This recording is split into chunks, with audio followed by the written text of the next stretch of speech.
नमस्कार, मुस्कान India news में स्वागत है आपका। आप हैं निशा के साथ और मैं आपको लेकर आई हूँ सावर डेयरी। जगदीश भट्ट जी उनसे बातचीत कराएंगे कि किस तरीके से पूजा पाठ की जाती है। तो आइए मिलाते हैं जगदीश जी से। जी बहुत बहुत स्वागत है। और हमारे मुस्कान इंडिया के दर्शक आपको देख रहे हैं तो कृपया एक बार परिचय दीजिए आप। मैं मुस्कान इंडिया के सभी बंधुओं को नमस्कार करता हूं। मेरा नाम जगदीश चंद्र भट्ट है। मैं उत्तराखंड का रहने वाला हूं। डिस्ट्रिक्ट उत्तराखंड चंपावत मेरा ज़िला है और उसी के बीच में कानाकोट नाम का गांव है, वहां से मैं बिलोंग करता हूं। और अभी कम से कम 30 सालों से मैं साहबा डेयरी के क्षेत्र में रह रहा हूं। 2002 से मैंने ये पूजा पाठ कर्मकांड का शुभारंभ किया है और कुंडली आदि बनाना, कथा, भागवत और पूजा पाठ ये निरंतर करते आया हूँ। तो कितने वर्ष हुए आपको उत्तराखंड से दिल्ली आए हुए? मुझे लगभग 30 वर्ष हो गए हैं सर। 30 वर्षों से मैं दिल्ली में रह रहा हूँ। आपको पंडित जी क्या लगा कि मैं कोई और अन्यथा काम ना देखते हुए ये काम करूँ, कुंडली वगैरह का काम करूँ? क्या लगा कि आप परंपरा में है या फिर आपने खुद सिखाई? सर सर्वप्रथम मैं यहाँ आया था तो यहाँ ये एरिया बिल्कुल क्षेत्र वीरान था और बच्चे भटकते थे। इनके माँ बाप ड्यूटी में चले जाया करते थे। उन बच्चों को यहाँ आकर मैं पढ़ाने लग गया।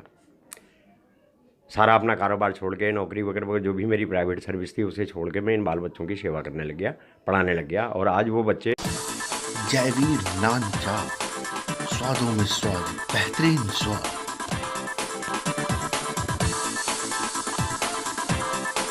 सारे मसाले हम अपने खुद से हाथ के बनाते हैं और हमारे जितने भी मसाले हैं या तो MDH के बनते हैं या फिर हम अपने खुद रेडी करते हैं। इसमें कोई कलर वगैरह कुछ नहीं होता।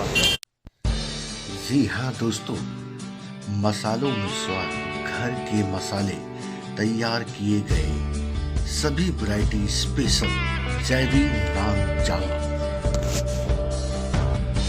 बेहतरीन नान चाप का स्वाद लेना हो तो तुरंत पहुंचिए रोहिणी तथा पश्चिम बिहार जयवीर नान चाप। आप सब लोगों की कृपा से कोई टीचर बना हुआ है, कोई पुलिस में भर्ती है और लगभग 15 सालों तक मैंने ये कार्य किया। और मैंने आपको बताया जैसे कि अभी 2002 से मैं पूजा पाठ कर्मकांड करने लगा।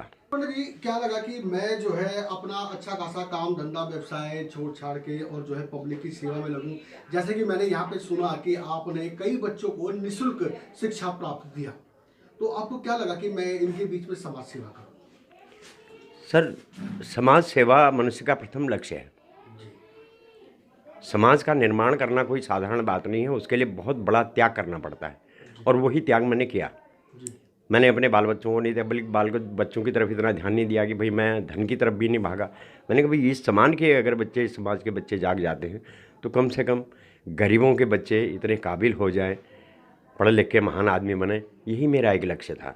और मैं निरंतर यहाँ शिक्षा का कार्य करने लगा। पंडित जी राजनीति भी तो थी, राजनीति में आप आ सकते थे, समाज सेवा कर सकते थे और नेता नगरी में आ सकते थे। सर बिल्कुल ठीक कह रहे हैं आप। राजनीति हम जैसे लोगों के लिए नहीं है क्योंकि हम गरीब हैं। राजनीति में कहीं कहीं अहम होता है पैसा। आजकल जैसे कि लाखों रुपए लेके टिकट मिलती है और फिर हम उन लोगों के बीच में यहाँ थे, उत्तराखंड के वासी थे और यहाँ आए हुए थे, उन लोगों के बीच में थे कि जो हमें उठते हुए नहीं देखना चाहते थे। तो उन लोगों ने आज ये बात एक्सेप्ट की है। यहीं के क्षेत्रीय टीचर हुआ करते थे। जब हमारे बच्चे इसी स्कूल से पढ़ के इसी स्कूल में टीचर बन के गए तो उन्होंने इस बात को कहा कि भाई इन बच्चों से सीखो, जो बच्चे यहीं इसी स्कूल में पढ़े हैं और इसी स्कूल में टीचर बन के आए हैं।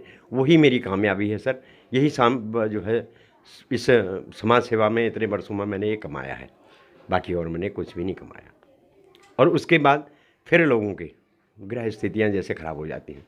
सर हम लोग ग्रस्त हैं, आप जानते हैं ग्रस्त हैं, और ग्रस्त होते हुए भी हम ग्रस्तों से सभी चीज़ पलती हैं, सभी चीज़ पलती हैं। जैसे नाली में कीड़ा है, खाना पीना हमारा बहता है तो वो कीड़े पलते हैं।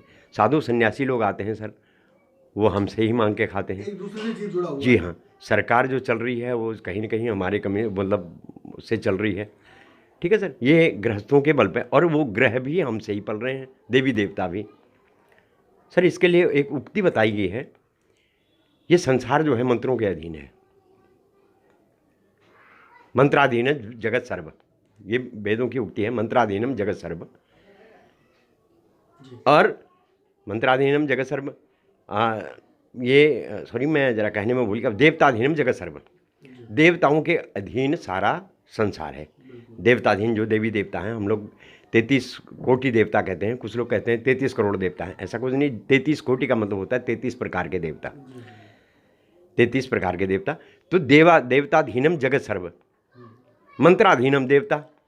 फिर हमने सोचा भी मंत्र के अधीन जब देवी देवता है, क्यों नहीं इनको जगाएं और इससे क्यों ना हम समाज की सेवा करें। तो बस मंत्रों का जप करने लगे, देवी देवताओं का स्मरण करने लगे, ठीक है, देवी देवताओं को। और ते मंत्रा ब्राह्मणाधीनम कहा गया, वो मंत्र फिर विशेषकर ब्राह्मणों के अधीन है। सर आप भी ब्राह्मण हैं, आप मंत्रों की अहमियत अच्छी तरह जानते हैं।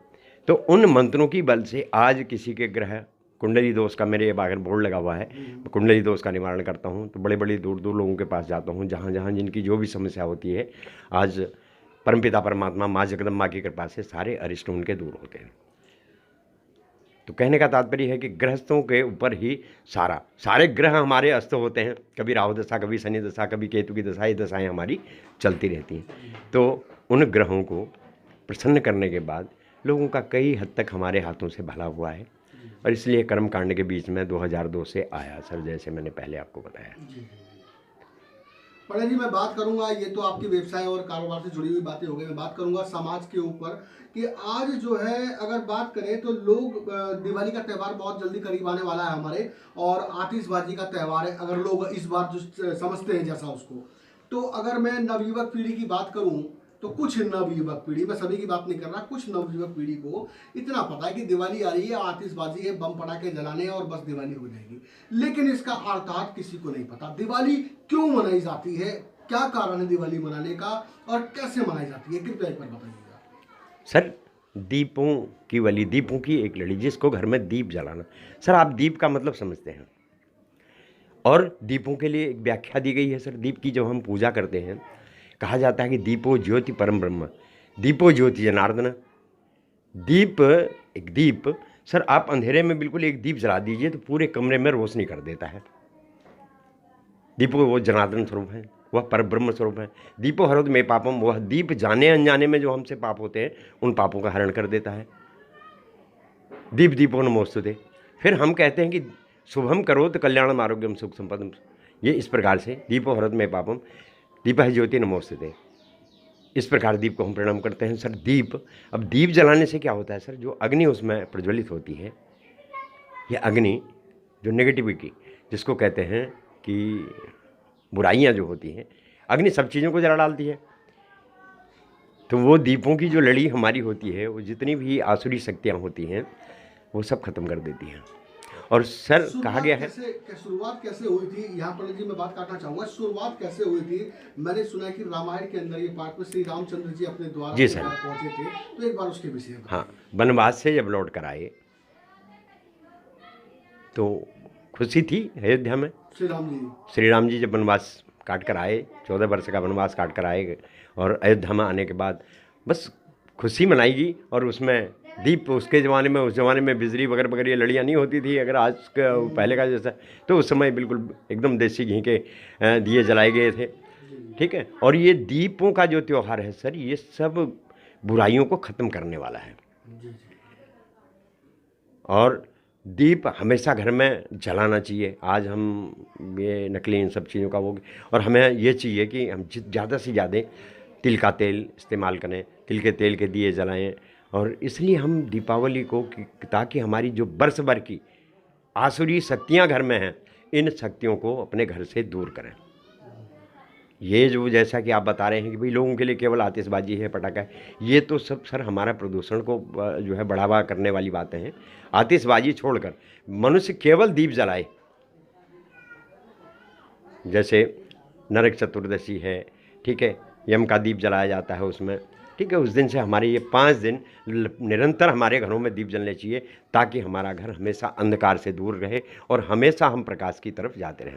दीप दिया और हवन करवाने से मैंने सुना है कि शुद्ध वातावरण भी शुद्ध वातावरण, ठीक है। खैर ये त्यौहार में बातें हो गई। पंडित जी मैं बात करना चाहूँगा समाज से जुड़ी हुई बातें, और मैं किसी जात बिरादरी की यहाँ आलोचना ना करते हुए मैं सरकार की तरफ इशारा करूँगा कि जहाँ पे सरकार हर जगह धार्मिक स्थलों पर मदद कर रही है लोगों की, तो वहाँ ब्राह्मण भाइयों की मदद क्यों नहीं? सर ये सरकार का बस यही है कि सरकार की तरफ इस बात का हमें भी अफसोस होता है कि ब्राह्मणों का उन्होंने बिल्कुल एक किनारे छांट दिया है, जबकि हर कार्य में ब्राह्मण शुरू से लेके सर हिंदुस्तान की आज़ादी से लेके अब चंद्रशेखर आज़ाद को ले लिए, इनको ले लीजिए, भगत सिंह इनको ले लीजिए, ये सब ब्राह्मण ही तो थे। सब जगह ब्राह्मणों ने अहम रोल निभाया है और ब्राह्मण हर जगह पे बिल्कुल जो है खंबे की तरह खड़ा रहा है। और लेकिन फिर भी इन्होंने बस ब्राह्मण यह है कि अमीर है। आज मैं ब्राह्मणों में दिखाऊं सर, इतने इतने गरीब हैं जिनके पास एक टाइम का एक वक्त की रोटी नहीं है। बस ब्राह्मण ब्राह्मण ब्राह्मण ब्राह्मणवाद लेके उनको पीछे कर दिया। आज मैं कह रहा हूँ कि हमारे साथ भी यही हो रहा। 32 34 साल 36 साल में जो बच्चा 80% में था उसको तो उनने नौकरी दे दी, जो 104% का है वो तो उसको नौकरी देने के लिए वो तैयार नहीं है, वो बेचारे दर दर घूम रहे हैं। ब्राह्मणों के साथ तो दोहरा इन लोगों ने अन्याय कर रखा है जिसका कोई हिसाब नहीं है। सर मैं तो आपके मिशन को धन्यवाद देता हूं कि आपने इतना बड़ा कदम उठाया ब्राह्मणों के लिए। और ब्राह्मण जिस दिन जाग जाए सर, ब्राह्मण तो आज जो असली ब्राह्मण है वो ब्रह्म को जान रहा है, वो देख रहा है कि भाई ये सरकार की हमारी तरह निगाह नहीं होंगे। सरकार का तो एक वोट बैंक है सर, जिसका वोट देखा भाई हमारी तरफ इतने वोट आ रहे हैं तो ये ब्राह्मण जाएंगे कहाँ, ये हमारे पास ही आएंगे। उनने तो ये सोच लिया, इसलिए ब्राह्मण की बिल्कुल अवहेलना कर रखी है इन्हें।